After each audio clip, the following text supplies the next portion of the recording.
It's been a busy period for China-themed productions at the Lincoln Center in New York City.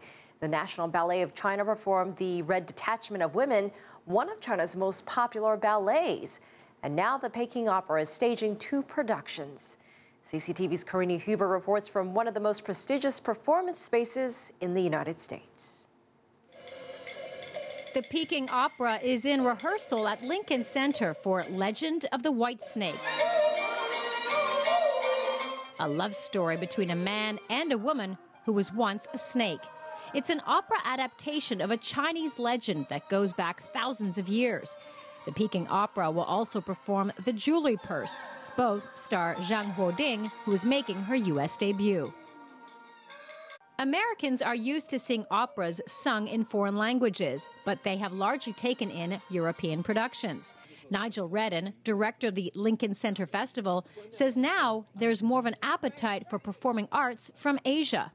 Audiences are very curious here. I mean, people want to see something that they haven't seen before. They want another door opened.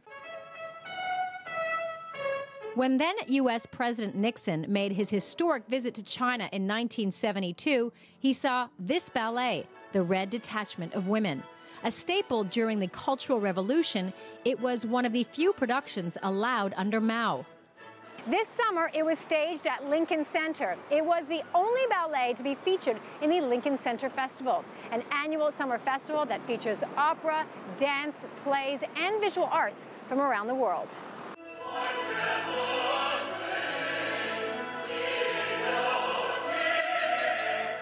Redden says the audience, which was a mix of Americans and Chinese, reacted dramatically to the production. When we did the Red Detachment, we found that there were a lot of Chinese who had nostalgia for this period. I mean, it was a period when they were children in China, and this was one of the relatively few operas or ballets that were done at that time. Some critics suggested the ballet was promoting Maoist propaganda, but Redden says most cultures tend to present a positive spin on their history. To some extent, I think we all try and gloss over some of the faults of our political forebears, of our political ancestors. The arrival of Legend of the White Snake and The Jewelry Purse is not likely to garner the same reaction, mainly because they are not political stories. Karina Huber, CCTV, New York.